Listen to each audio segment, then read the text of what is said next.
कर्मचारी एकता जिंदाबाद जिंदाबाद जिंदाबाद। आवाज दो हम एक हैं, आवाज दो हम एक हैं, अभी तो ये लड़ाई है आगे लड़ाई है। हमारी मांगे पूरी हो चाहे जो मजबूरी हो, हमारी मांगे पूरी हो चाहे जो मजबूरी हो। नमस्कार, आप देख रहे हैं संगम टीवी न्यूज। मैं हूं आपके साथ अजय प्रजापति। इस समय की बात करें तो हम उत्तर प्रदेश के हमीरपुर जनपद पे मौजूद हैं। जैसा कि आप ये ग्राउंड देख पा रहे होंगे, कलेक्ट्रेट के नाम से जाना जाता है। आज यहां पर कुछ कर्मचारियों के द्वारा तमाम विभाग के कर्मचारी यहां पर मौजूद हैं और धरना प्रदर्शन कर रहे हैं। ऐसा यहां पर देखा जा रहा है, लगभग कहें तो आधा सैकड़ा लोग यहां पर मौजूद हैं। आज प्रांतीय आह्वान के चलते यहाँ पर देखा गया कि तमाम जनपदों में अनेक विभागों के लोगों ने एकत्रित होकर के इस तरीके से प्रदर्शन किया है, अपनी अपनी मांगे जो है सामने रखी हैं। सबसे बड़ी यहाँ पर जो मांग देखी जा रही है वो पुरानी पेंशन बहाली को लेकर के है। जो मैं आपको बताता चलूं, 1 अप्रैल 2004 में पेंशन को बंद कर दिया गया था, उसी की बहाली के लिए आज यहाँ पर सभी लोग एकत्रित हुए हैं। इसी तरीके से उत्तर प्रदेश के तमाम जनपदों में देखा गया है कि इसी प्रकार से इनके जो है धरना प्रदर्शन किए जा रहे हैं। फिलहाल हमारे साथ में कुछ यहाँ पदाधिकारी हैं, तमाम विभाग के कर्मचारी हैं। इनसे बातचीत करने का प्रयास करेंगे, क्या इनकी मांगे हैं और किन मांगों को लेकर के इन्होंने यहाँ पर जो है आज प्रदर्शन किया है और ऐसा ये इनका प्रदर्शन कब तक चलता रहेगा। भाई साहब, इनसे बातचीत करें। क्या नाम हो भाई साहब? मैं राजेंद्र सिंह सिसोदिया हूँ, डिप्लोमा इंजीनियर संघ का चित्रकूट धाम मंडल का क्षेत्रीय अध्यक्ष हूँ। आप हमारे साथी आज जो आप यहाँ पर बैठे हुए हैं, काफी कर्मचारी लोग हैं आपके साथ में, किन मांगों को लेकर के बैठे हुए हैं? हम लोग राज्य कर्मचारी संयुक्त परिषद के प्रदेश आह्वान पर कुछ तमाम समस्याएं हैं, जिनमें प्रमुख समस्या पुरानी पेंशन बहाली, कैशलेस चिकित्सा का सही संयोजन, जिसके के लिए उत्तर प्रदेश सरकार द्वारा शासनादेश जारी है, माननीय मुख्य सचिव द्वारा शासनादेश जारी है, लेकिन तमाम कर्मचारी हैं जिनको आज तक उस चीज़ से जोड़ा नहीं गया है। पुरानी पेंशन बहाली का कई राज्य पुरानी पेंशन घोषित कर चुके हैं। अपने ही राज्य में माननीय सांसद विधायक पुरानी पेंशन पाते हैं, लेकिन हमारा कर्मचारी जो 25 साल 40 साल नौकरी करने के उपरांत पुरानी पेंशन बहाली का नहीं है, जो एनपीएस सिस्टम है, उसका दृष्टिकोण अभी तक सरकार की ओर से स्पष्ट नहीं है कि उस पेंशन का क्या सिस्टम है, क्या उसका रखरखाव है, किस कंपनियों में उनका नियोजन किया जा रहा है। उसी के विरोध में सभी कर्मचारी संवर्ग, लगभग 50 विभागों के कर्मचारी, यानी जो से राज्य कर्मचारी संयुक्त परिषद से संबद्ध हैं, उनके प्रतिनिधि लोग उत्तर प्रदेश के आह्वान पर पूरे उत्तर प्रदेश में इस एक दिवसीय धरना में बैठे हुए हैं। और ये हमारा उत्तर प्रदेश स्तर से जो आगे कार्यक्रम निर्धारित होगा, इसको मंडल स्तर पर, प्रदेश स्तर पर आगे जब तक पुरानी पेंशन बहाली या अन्य मांगे हमारी पूरी नहीं हो जाती हैं, जारी रहे। क्या नाम होगा सर? मेरा नाम प्रकाश चंद है। मैं डिप्लोमा इंजीनियर संघ उत्तर प्रदेश का प्रांतीय महामंत्री हूं और मैं पर्यवेक्षक के रूप में हमीरपुर आया हूं। बाकी हमारी जो मांगे हैं वो मेन मांग हमारी पुरानी पेंशन है। क्योंकि एनपीएस लागू कर रखा है इन्होंने, उसका कुछ पता नहीं चल रहा है कि ये हमारा पैसा कहाँ लगा रहे हैं, कहाँ नहीं लगा रहे हैं। 20 साल बाद हमारा कर्मचारी अगर रिटायर होगा, अगर उसने कुछ पैसे जमा करें 2 लाख, तो उसको 500 रुपए, 2 लाख वाले को कुछ नहीं मिलेगी, 2 लाख से ज्यादा अगर रुपया जमा है तो उसको 500 रुपए प्रति माह पेंशन मिलेगी। क्योंकि 40 साल बाद 500 रुपए में एक टाइम की सब्जी भी उपलब्ध नहीं हो पाएगी साथियों। वहीं कुछ राज्यों में देखा जा रहा है कि जो बहाली के एक तरीके का है तो हरी झंडी दे दी गई है और अपने यहाँ उत्तर प्रदेश में नहीं दी गई है, तो क्या इसमें राजनीति भी कुछ गड़बड़ाएगी? बिल्कुल गड़बड़ाएगी। क्योंकि राजस्थान में, उड़ीसा में, कई राज्यों में, जो पंजाब में पेंशन बहाल हो गई है पुरानी, और उत्तर प्रदेश में नहीं लागू हुई है। कर्मचारी बहुत परेशान है। क्योंकि पेंशन व्यक्ति के बुढ़ापे की लाठी होती है सर। उसके बाद अगर आपको पुरानी पेंशन मिल रही है तो आपके परिवार में अगर 2 बच्चे हैं तो वो दोनों बच्चे ये देखते रहेंगे कि हमें पापा की सेवा करनी है, क्योंकि उनके पास धन आ रहा है पेंशन का। इसलिए बुढ़ापा बहुत ही खराब हो रहा है। और 1 अप्रैल 2004 से जो पेंशन इन्होंने खत्म करी, ये बहुत ही दुर्भाग्यपूर्ण है। और 2004 से ही बराबर धरना प्रदर्शन और ये सारी चीजें हो रही हैं। पिछले साल 2021 में इसी महीने में एक मंच बना था, अधिकारी शिक्षक कर्मचारी मंच, उसमें भी धरना हुए थे, लखनऊ स्तर पर भी धरना हुआ था। और लेकिन चुनाव सर पर था और कर्मचारियों के ऊपर दबाव सरकार का था, इसलिए उसमें हमारी कोई मांग सरकार ने नहीं मांगी। अब हम दोबारा से इस मांग को आगे ले जा करके अभी हम जनपद स्तर पर बैठे हैं, फिर हम मंडल पर बैठेंगे और प्रदेश स्तर पर भी हम बहुत बड़ा आंदोलन करेंगे। हो सकता है हम भूख हड़ताल पर भी जाएं। बिल्कुल, क्या नाम हुआ सर? जगदीश निगम, प्रदेश उपाध्यक्ष, जिला अध्यक्ष, कलेक्ट्रेट कर्मचारी संघ। जिस प्रकार से देखा जा रहा है, जब से पेंशन बंद की गई, लगातार जो है आप लोगों के द्वारा प्रदर्शन किए जा रहे हैं, लेकिन अभी तक जो देखा गया कोई रिजल्ट सामने नहीं आया। क्या आगे स्थिति कैसी नजर आ रही है? देखिए, हम लोग तो पेंशन लेके रहेंगे। भारतीय जनता पार्टी का जो है सबका साथ सबका विकास। तो जब हमारे सीनियर साथी काम कर रहे हैं तो उनको पेंशन मिल रही है। छोटे कर्मचारी जो हर विभाग में ज्यादा है, जब उसका वो गवर्नमेंट का साथ दे रहे हैं तो उनका विकास के बारे में गवर्नमेंट क्यों नहीं सोच रही? कहीं ऐसा तो नहीं है उन लोगों की संख्या ज्यादा होने के चलते सरकार ऐसे कर रही है? नहीं, संख्या तो देखिए, जो पुराने साथी रिटायर हो रहे हैं, जो नए साथी आएंगे तो संख्या तो ज्यादा हो रही है। लेकिन जब इस सरकार में बैठे विधायक सांसद अगर नई पेंशन योजना अच्छी है तो वो ले ले, हमारे छोटे भाइयों को समझा के हम ले, वो क्यों नहीं पुरानी पेंशन ले रहे हैं? तो हमारा ये कह रहे हैं, जब सबका साथ सबके विकास की बात कर रहे हैं, हमारे छोटे साथियों का विकास करें, पेंशन दे। अगर नई पेंशन हम लोग नहीं समझ पा रहे अच्छी है तो सबसे पहले विधायक सांसद हमारी पुरानी पेंशन छोड़ के नई पेंशन ले ले। क्योंकि एक विधायक जब सांसद हो जाता है तो विधायक की भी पेंशन लेता है और सांसदी की पेंशन लेता है। एक दिन मुख्यमंत्री हो जाए, पूरी जिंदगी भर पेंशन। हम लोग 60 साल, हमारा छोटा भाई काम करे, उसको पेंशन नहीं। ये कहाँ सबका साथ सबका विकास? ये असमानता है। और क्योंकि विपक्ष समाजवादी पार्टी ने अपने एजेंडा में लिखा, तो गवर्नमेंट को ये भी डर है कि अगर हम लागू कर देंगे तो उसको क्रेडिट न चल जाए। तो हम तो ये भारतीय जनता पार्टी को और माननीय मुख्यमंत्री जी को कहेंगे कि आप इस वक्त वर्तमान में माननीय मुख्यमंत्री है, आप इसको लागू करें, आपको क्रेडिट जाएगा। क्यों आप दूसरे को क्रेडिट देना चाहते हैं? क्या नाम हुआ सर? सुनील श्रीवास्तव, जिला मंत्री, राज्य कांग्रेस संयुक्त परिषद से में। जिस प्रकार से देखा जा रहा है, लगातार आप लोगों के द्वारा धरना किया जा रहा है, जैसा कि साहब ने बताया कि भूख हड़ताल तक जाएंगे, अगर फिर भी नहीं होता तो फिर उसके बाद अगला चरण आत्मदाय होता है। कर्मचारी का अंतिम विकल्प होगा, सामूहिक रूप से कर्मचारी उसकी भी घोषणा कर सकता है। प्रथम चरण पे यहाँ बैठे हैं, द्वितीय चरण पे अगले में मंडलवार जाएंगे, प्रदेश स्तर पे जाएंगे। और इस अगुवाई उत्तर प्रदेश से हुई थी। उत्तर प्रदेश के कर्मचारियों ने इस पुरानी पेंशन बहाली कार्यक्रम की अगुवाई की थी, जिसके क्रम में देश में 4 राज्यों ने घोषणा भी कर दी है। छत्तीसगढ़, झारखंड, राजस्थान और पंजाब सरकार ने भी कर दी है। वहां पर देखा जा रहा है भारतीय जनता पार्टी की सरकार नहीं है, ऐसा तो नहीं कि इस वजह से वहां कर दी गई हो?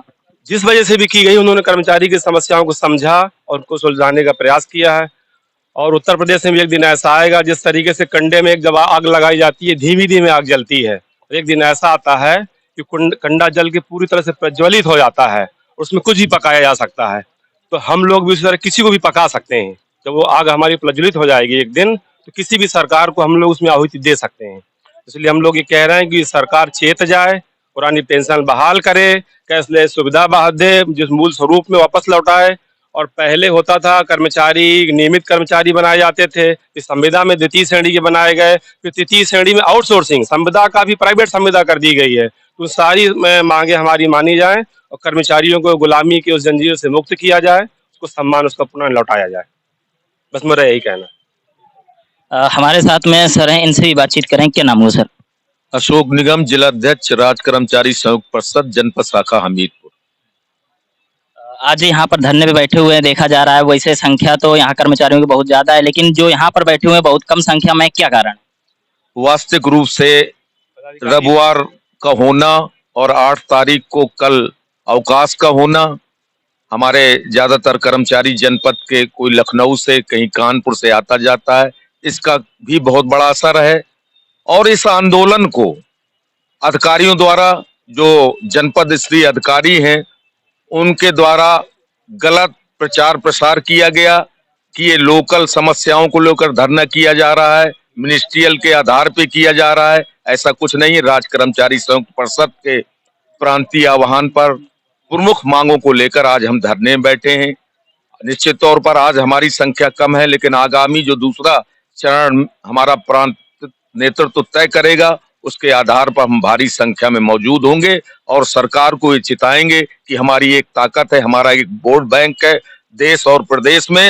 अब मेरा ऐसा मानना 2000 लोकसभा चुनाव के पहले निश्चित तौर पे हमारे नए साथियों को पुरानी पेंशन बहाली का मंत्र मिलेगा और ऐसा ही आशा माननीय मुख्यमंत्री प्रधानमंत्री जी से करेंगे कि हम एक आपके अंग हैं, आपके कार्यक्रम को हम धरातल में पहुंचाते हैं, रात दिन मेहनत करते हैं।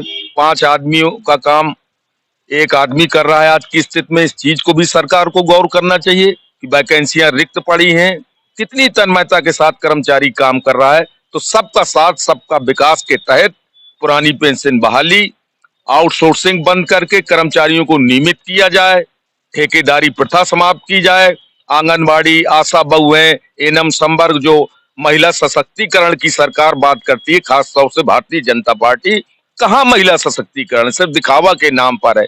आज 4-5 हजार में आंगनबाड़ी कार्यकर्ती काम कर रही हैं। हमारी आशा बहू मानदेय जो जच्चा बच्चा का उन्हें मिलता है उसमें वो काम कर रही हैं। कहाँ, हम लोग तो बराबर 20 साल से मांग कर रहे हैं कि एक नियमित एक मानदेय या उन्हें राज कर्मचारी का दर्जा दिया जाए। हमारी लड़ाई ये जारी रहेगी। धन्यवाद। बिल्कुल, जो देखा जा रहा है भारतीय जनता पार्टी इस समय की सबसे बड़ी पार्टी बन चुकी है। देखा जा रहा है केंद्र में भी उन्हीं की सरकार है और इस राज्य में भी उन्हीं की सरकार है। लेकिन यहाँ पर जो मांगे हैं, जिस प्रकार से पार्टी का नारा रहता है सबका साथ सबका विकास, लेकिन यहाँ पर जो है उसमें प्रश्न चिन्ह लगता देखा जा रहा है कि यहाँ पर किस प्रकार का जो है न्याय इन लोगों को नहीं मिल पा रहा और जो है किस प्रकार से जो है सबका साथ सबका विकास की बात कही जा रही है। हमारे साथ में ये मैडम है, इनसे बातचीत करें। क्या नाम हुआ है? मेरा नाम श्वेता रंजन है। मैं कृषि विभाग हमीरपुर से हूँ। मैं महिला शक्ति का यहाँ पे वो रिप्रेजेंटेशन कर रही हूँ। मैं ये कहना चाहती हूँ कि बिल्कुल हमारा जो है पुरानी पेंशन योजना बिल्कुल हमें लागू की जानी चाहिए, उसका हमें लाभ मिलना चाहिए, क्योंकि हमारे जो 2004 से पहले के जो कर्मचारी रहे हैं उन्हें इसका लाभ मिला है, तो वो हमें भी चाहिए। क्योंकि सर ये जो न्यू पेंशन स्कीम के तहत जो मिल रही है अभी जो उसके तहत एनपीएस के तहत जो रिटायर्ड कर्मचारी हैं उनको जो बहुत कह सकते हैं बहुत नॉमिनल बहुत कम अमाउंट मिल रहा है, उसमें गुजारा नहीं होता है। इसलिए मैं चाहती हूँ कि जो पुराने पेंशन योजना के तहत जिसमें सम्मानजनक स्थिति में हमारा कर्मचारी जी पाए रह पाए, ऐसी स्थिति में आ जाए और उस तरह से उसको पुरानी पेंशन के तहत वो गुजारा भत्ता वगैरह मतलब उस तरह से मिलने लग जाए। और ये जो मेडिकल क्लेम का है जो कैशलेस, सर उसमें भी बहुत बड़ा वो है, मतलब कैशलेस सिस्टम होगा तो सर जो सरकार है वो हमें बाद में तो पेमेंट करती ही है, तो मैं अगर वो पेमेंट जो है समय से कर्मचारी को मिल जाए या कर्मचारी पे जो आश्रित है उन्हें समय से वो पैसे मिल जाए तो उनको इधर उधर भटकना नहीं पड़ेगा, उनको उस दौर में सपोर्ट मिलेगा, तो वो सरकार के लिए या जो अपना जो कार्य जिस पदों पे वो तैनात हैं उन पे वो और बेहतर तरीके से काम कर पाएंगे, उन्हें बेकार में भटकना नहीं पड़ेगा। बिल्कुल, ये थे, देखा आपने कर्मचारी थे, तमाम विभाग के थे और इन्होंने जो अपनी मांगे थी वो मांगे यहाँ पर रखी हैं और इनका जो कहना है कि आज यहाँ पर जनपद स्तरीय धरना प्रदर्शन किया जा रहा है, वहीं आगे चल के जो है कहें तो मंडल स्तरीय भी करेंगे। और जो है जो धरना प्रदर्शन की बात है तो आज 1 दिवसीय धरना प्रदर्शन था। यह आगे भूख हड़ताल के साथ साथ आत्मदाय तक की इन्होंने बात कही है। कहीं ना कहीं इस पर जो सरकार को ध्यान देना चाहिए। मैं अजय प्रजापति, संगम टीवी, हमीरपुर। आवाज दो, आवाज दो, अभी तो ये लड़ाई है, अभी तो ये लड़ाई है। डिप्लोमा इंजीनियर संघ जिंदाबाद, जिंदाबाद जिंदाबाद। कलेक्टर संघ जिंदाबाद, जिंदाबाद जिंदाबाद। राज कर्मचारी संयुक्त परिषद जिंदाबाद, जिंदाबाद जिंदाबाद। कृषि विभाग जिंदाबाद, जिंदाबाद जिंदाबाद। चाहे कृषि विभाग हो चाहे शिक्षा विभाग हो, एनपीएस के साथी ज्यादा है, उनको हिम्मत देने की जरूरत है, उनको मार्गदर्शन की जरूरत है। वो कमजोर नहीं, वो उबलता खून है, वो पूरे प्रदेश में क्रांति ला देगा। आज हम छोटे भाइयों को पेंशन दिला के रहे और इस मंच के माध्यम से मैं यहाँ के अधिकारियों को भी ललकारता हूँ कि जगदीश निगम जब तक जिंदा है धारा 144 का दर्द आप हमारे कर्मचारी साथियों को मत दिखाएं। आज तो ये शुरुआत है, ये अंगड़ाई है और निश्चय ही क्रांति महामंत्री के नेतृत्व में जब एक अगला आंदोलन होगा तो यहाँ पैर रखने की जगह नहीं होगी और पूरा मैदान इस अशोक निगम जी के नेतृत्व में पूरा कर्मचारी और शिक्षकों से भरा पड़ा। आप हम अधिक से अधिक साथियों को आज के धरने के विषय में बताना है और कोई नहीं, हम लोग जितने हैं उतने बहुत हैं। हमारा ये सौभाग्य है कि डिप्लोमा इंजीनियर संघ के प्रदेश महामंत्री, मंडल अध्यक्ष, क्षेत्रीय मंत्री, बहुत ही संघ के जुझारू साथी आए हैं। वो भी अपना भाषण में मार्गदर्शन देंगे और निश्चित ही अगर हम सब लोग एक होंगे तो तभी हम अपने छोटे भाइयों को पेंशन बहाली करा पाएंगे, नहीं तो हमें बड़े भाई होने का कोई अधिकार नहीं है। जय संघ, जय भारत। कर्मचारी एकता जिंदाबाद, जिंदाबाद जिंदाबाद। आवाज दो, हम एक हैं, आवाज दो, हम एक हैं। अभी तो ये अंगड़ाई है, आगे बढ़ाई है, हमारी मांगे पूरी हो, चाहे जो मजबूरी हो, हमारी मांगे पूरी हो, चाहे जो मजबूरी हो। अगर आपको हमारा वीडियो पसंद आया हो तो हमें लाइक करें, सब्सक्राइब करें और ज्यादा से ज्यादा शेयर करें और हाँ, बेल आइकॉन दबाना ना भूलें ताकि हर खबर का अपडेट आप तक पहुंचे तुरंत। आप हमें इंस्टा, ट्विटर और फेसबुक पर भी फॉलो कर सकते हैं।